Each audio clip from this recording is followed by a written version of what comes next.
નમસ્કાર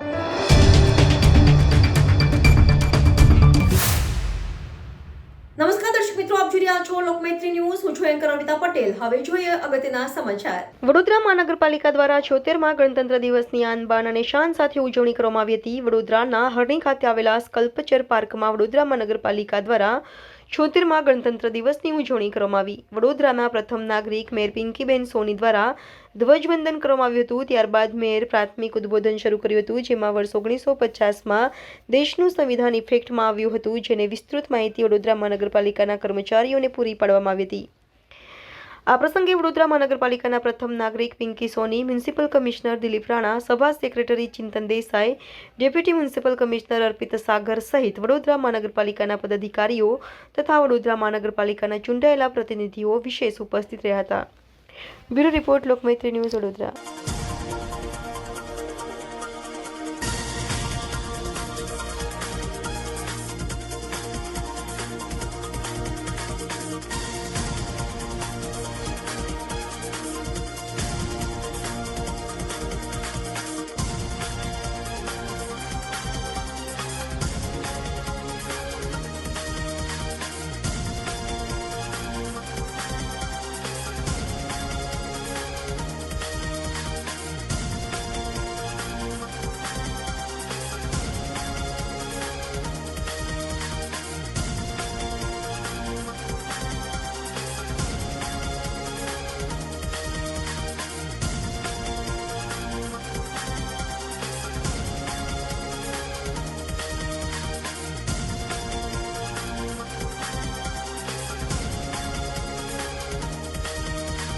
ભારતને જ્ઞાન અને વિવેકનું ઉદ્ગમ સ્થાન માનવામાં આવતું હતું.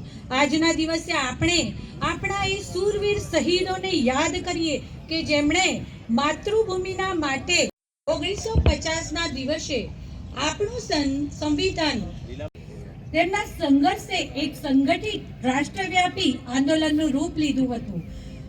દેશનું સૌભાગ્ય હતું કે મહાત્મા ગાંધી, રવિન્દ્રનાથ ટાગોર, આજે 76મો પ્રજાસત્તાક દિવસ ખૂબ જ ઉમળકાભેર હરણી સ્કલ્પચર પાર્કમાં ઉજવવામાં આવ્યો. માનનીય મેયરશ્રીએ ધ્વજવંદન કર્યું અને અમારા બધા કાઉન્સિલર મિત્રો, પદાધિકારી મિત્રો, અધિકારીઓ બધા અહીંયા હાજર હતા અને 76મો ગણતંત્ર દિવસ અહીંયા ઉજવવામાં આવ્યો છે. લોકમૈત્રી ન્યૂઝ સાથે જોડાયેલા રહેવા અમારા યુટ્યુબ ચેનલને સબસ્ક્રાઇબ કરી ફેસબુક અને ઇન્સ્ટાગ્રામ પેજને લાઇક અને શેર કરો.